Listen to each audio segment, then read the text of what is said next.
कृष्ण ने सिखाया कि दुख में घबराने की वजह हमें इससे सीख लेकर और अधिक दृढ़ता से आगे बढ़ना चाहिए। यह जीवन का वह अध्याय है जो हमें सिखाता है कि हर चुनौती का सामना करने का समर्थ हमारे अंदर ही है। अगर हम सोचते हैं कि केवल नहीं दुखों का सामना करना पड़ रहा है तो यह हमारा भ्रम है। हर किसी के जीवन में कुछ ना कुछ संघर्ष होता है। बस फर्क इतना है कि कुछ लोग अपने दुखों को स्वीकार कर उन्हें अपनी ताकत बना लेते हैं, जबकि कुछ लोग अपने दर्द में डूब कर टूट जाते हैं। जीवन का उद्देश्य यह नहीं है कि हम हार मानकर बैठ जाएं, बल्कि यह है कि हम अपने हर संघर्ष से जीत हासिल करें। सूरज की तरह चमकना है तो पहले झेलना पड़ेगा। जीवन में जीतने के लिए पहले संघर्ष करना पड़ेगा। दुख और सुख दोनों ही हमारे सफर का हिस्सा है। अगर हम केवल सुख की कामना करें और दुख से बचने की कोशिश करें तो यह संभव नहीं है। जीवन में संतुलित बनाए रखना ही सच्चा ज्ञान है। जब अपने जीवन में सुख दुख को समान भाव से स्वीकार करना सीख जाते हैं, तभी हम सच्ची शांति को प्राप्त कर सकते हैं। श्री कृष्ण ने गीता में कहा है कि मन को शांत रखना ही सबसे बड़ी विजय है। जब हम अपने मन को स्थिर कर लेते हैं तो दुख का प्रभाव हम पर नहीं पड़ता। हम उसे एक चुनौती मानकर स्वीकार कर लेते हैं और उसे पार करने का संकल्प लेते हैं। यही जीवन का सत्य है कि हर मुश्किल के बाद आसानी का मार्ग खुलता है। श्री कृष्ण कहते हैं, यदि झुकना है तो विनम्रता के आगे झुके। किसी की शक्ति, रूह या धन के आगे झुकना आपको कमजोर नहीं बल्कि स्वाभिमानहीन बना सकता है। विनम्रता के आगे झुकने का मतलब है अपने अहंकार को त्यागना और सच्ची ताकत को पहचाना। विनम्रता से झुकना सीखें आपको आंतरिक बल प्रदान करती है, जबकि शक्ति और धन के आगे झुकना आपकी आत्मसम्मान को कम करता है। संशय करने से सबसे ज्यादा नुकसान आपको ही होता है। इसलिए जो भी करें पूरे विश्वास और स्पष्ट के साथ करें। याद रखें, जिसने मां को जीत लिया उसने पहले ही परमात्मा को प्राप्त कर लिया। मां को नियंत्रित करना ही सफलता की कुंजी है। हर परिस्थिति में अपने क्रोध पर नियंत्रण रखें।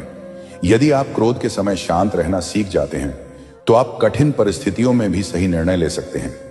जो बीत गया उस पर दुख क्यों करना, जो वर्तमान है उस पर अहंकार क्यों करना, और जो आने वाला है उसका मोह क्यों करना। जीवन एक सफर है और इस सफर को खूबसूरत बनाना सिर्फ आपके हाथ में है। हर दिन एक नए अवसर है और हर अनुभव आपको मजबूत बनाने का मौका देता है। लेकिन यह सफर तभी सुंदर हो सकता है जब आप इसे सकारात्मक दृष्टिकोण से देखें और हर परिस्थिति को सीखने का मौका। मन जीवन में कुछ सच इतने कड़वे होते हैं कि हम उन्हें अनसुना कर देना चाहते हैं, लेकिन यहीं पर असली सीख छुपी होती है। यह कड़वे सच हमें हमारी असलियत से रूबरू कराते हैं और हमारी कमजोरी को दूर करने का मौका देती है। जब आप सच का सामना करते हैं तो आप अपनी ताकत को पहचानते हैं और आगे बढ़ाने के लिए साहस पाते हैं। दुनिया तब तक आपकी कदर नहीं करेगी जब तक आप खुद अपनी कदर नहीं करेंगे। याद रखें, जिंदगी में आपकी जीत इस पर निर्भर करती है कि आप कितनी बार गिरने के बाद फिर से खड़े हो सकते हैं। जीवन में विपत्ति कभी भी और कहीं भी आ सकती है। ऐसे समय में आपकी सबसे बड़ी ताकत होती है आपके गुण। जब स्थिति में चुनौतीपूर्ण होती है तब आपका ज्ञान ही वह हथियार बनता है जो आपको सही निर्णय लेने में मदद करता है। ज्ञान अंधकार में रोशनी की तरह है जो आपको रास्ता दिखाता है। केवल ज्ञान होना ही काफी नहीं है, उसे बुद्धिमानी से लागू करना भी जरूरी है। विपत्ति का समय आपकी बुद्धि आपको सही और गलत के बीच फर्क करने में मदद करती है और सही दिशा में आगे बढ़ने का रास्ता दिखाती है। श्री कृष्ण कहते हैं, आपकी आत्मा हमेशा जानती है कि सही क्या है और गलत क्या है, लेकिन असली चुनौती यह है कि आप अपने मन को इस बात के लिए समझाएं। जब आप अपने मन को सही दिशा में ले जाते हैं तभी आप विपत्ति का सही ढंग से सामना कर पाते हैं। मुश्किल समय में व्यक्ति अक्सर अकेला महसूस करता है, लेकिन याद रखें, यही मुश्किलें आपको मजबूत बनाते हैं।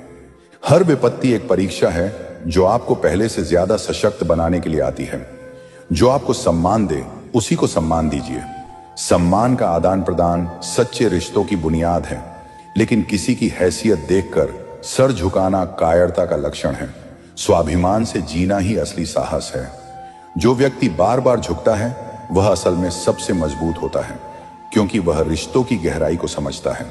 बाहर से भले ही मजबूत दिखे, लेकिन अंदर से वह कई बार टूट चुका होता है। इस दुनिया में हर व्यक्ति किसी न किसी तरह से आघात का सामना करता है, लेकिन वही व्यक्ति विजयी होता है जो उन आघातों से सीख कर आगे बढ़ता है। याद रखें, जो बार बार गिरने के बाद भी उठना है, वही सच्चे अर्थों में जिंदा है और वही असली शक्ति का मालिक है। हर मुश्किल को मौका समझे, क्योंकि बदलाव के बिना विकास संभव नहीं है। श्री कृष्ण सीखते हैं, जो कुछ भी आपके जीवन में हो रहा है उसे स्वीकार करें। जो हो रहा है